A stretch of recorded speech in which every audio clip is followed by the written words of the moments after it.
C'est l'heure de la revue de presse internationale avec vous, Hélène Frade. Bonjour. Bonjour, on va Elisabeth. commencer tout d'abord avec The Times qui nous apprend ce matin qu'Israël se prépare à ce que l'Iran devienne une puissance militaire. Et l'État hébreu se serait même fait à l'idée que cela pourrait se produire dans un délai d'un an, une puissance nucléaire. C'est en tout cas ce qu'écrit le journal en citant un rapport israélien.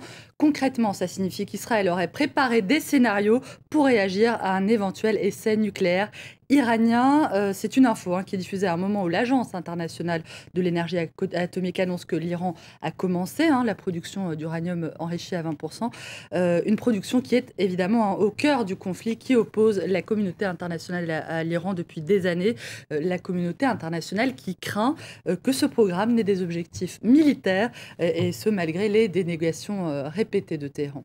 Ces craintes qui interviennent alors que le président iranien Mahmoud Ahmadinejad est actuellement en visite de 5 jours en Amérique du Sud, une visite qu'il a débutée hier au Venezuela. Le président Ahmadinejad a commencé par rencontrer Hugo Chavez, dont il a reçu le soutien dans le bras de fer qui l'oppose en ce moment aux États-Unis. Un soutien symbolique puisqu'il n'a pas obtenu durant cette visite de moyens concrets pour lui permettre de desserrer l'étau des sanctions. Et c'est une rencontre sur laquelle revient le quotidien vénézuélien Latin American Herald Tribune, en titrant sur la principale déclaration hier des deux dirigeants. Il faut, je cite, stopper la folie impérialiste des États-Unis.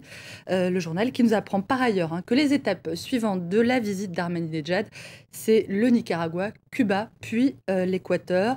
Le président iranien cherchera avant tout à nouer des liens avec les nations sud-américaines, l'Amérique du Sud, où son pays a ouvert 6 ambassades depuis 2005, d'après The Tehran Times, qui raconte également que l'Iran aurait doublé, Elisabeth, ses échanges avec la plus grande économie de la région. Il s'agit bien sûr du Brésil.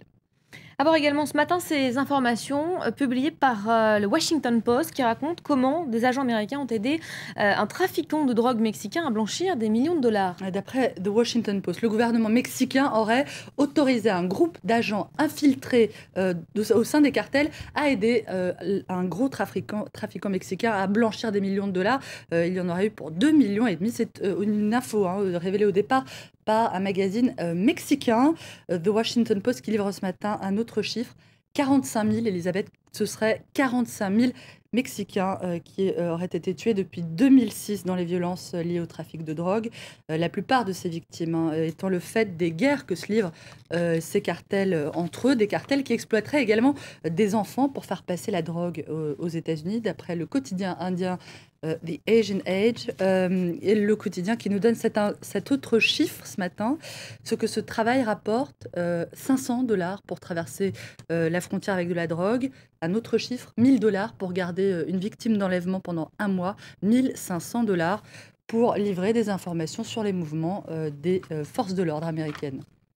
Les États-Unis, où a lieu en ce moment même la primaire du New Hampshire, et pour le moment, le favori, c'est Mitt Romney. L'ex-candidat à la présidentielle de 2008 qui tente de nouveau sa chance cette année et qui l'a emporté de très peu la semaine dernière face à Rick Santorum lors du caucus de l'Iowa.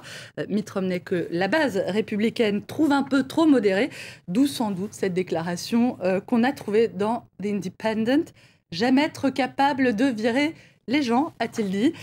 Mitt Romney, qui se présente comme un chef d'entreprise auquel tout réussit et qui est justement présenté par ses adversaires comme une sorte de prédateur capitaliste, je cite, c'est en tout cas ce qu'on a lu sur The South China Morning Post. La sortie malheureuse, ou plutôt la gaffe de Mitt Romney, qui surgit à un moment où, même si ça va plutôt mieux, beaucoup de ses compatriotes sont toujours à la recherche d'un emploi. Et c'est à voir pour terminer avec ce petit dessin publié par The International Herald Tribune, où l'on voit Barack Obama.